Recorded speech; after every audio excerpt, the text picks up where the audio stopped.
ام نسمة بدنا نقول لك الف مبروك من موقع خبر عاجل.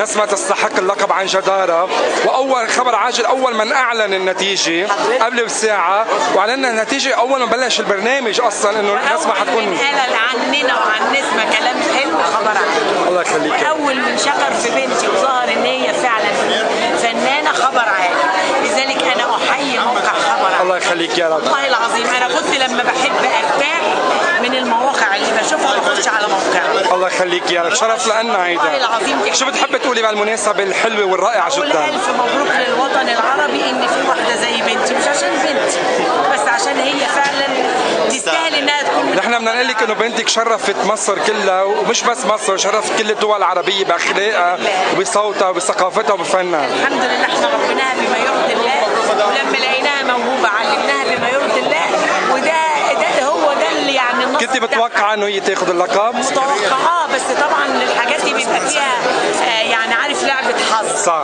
فأنا بخاف من لعبة الحظ، أنا كنت بدعي لها. شو بتقولي لأحمد بن بلدان؟ بقول له ربنا يبارك له وهو نجم، ولو أحمد خده كان هتبقى سعادتي هي. نعم. لأن ده الوطن العربي.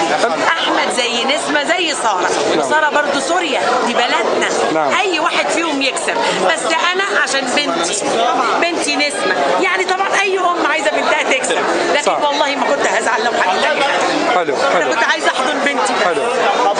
اكيد طبعا. يا رب. اكيد طبعا. اسمها ستار اكاديمي 8 الموسم الثامن حصدته بنجاح، صوت اوبرالي رائع جدا وصوت عربي ثمين جدا. شو بتقول والدة نسمة اليوم لكل المشاهدين العرب؟ بقول الاول بشكر الاكاديميه، انا بنتي يعني من زمان وهي بتغني في اوروبا تبع مدرستها وتبع جامعتها، ولكن كنت زعلانه جدا ان الوطن العربي مش عارفها، فانا بشكر الاكاديميه اللي فتحت لها المجال. شو بتقولي لامهات احمد وامهات ساره ايضا اللي بتقولي لهم هارد لك؟ لا بقولش هارد لك، ده اولادهم نجوم. ليه هارد لك؟ ده ساره ما شاء الله صوت جميل طربي جميل جدا، واحمد ابن بلدي اسم الله عليه ده خد لقب عند عبد الحليم. ربنا يبارك لاحمد ونجم وساره ونجمه. القصه زياده ايه لقب ولا حاجه، الثلاثه نجوم. ربنا يوفق. نسمة طبعا نسمة حتتابع مشوارها اكيد. خبرينا مين حيدعمها غير اهلها؟ ان شاء الله ان شاء الله. مين حيدعمها في حد؟ مين رح يدعمها؟ شركه انتاج معينه؟ مين رح يدعمها؟ ولا مع الاكاديميه، انا ما اعرفش اي حاجه لسه والله. يعني ستار سيستم؟ نعم. لا سيستم لا ما اعرف، انا مش فاهمه. اوكي شكرا. مبروك على كل حال، مبروك الف مبروك.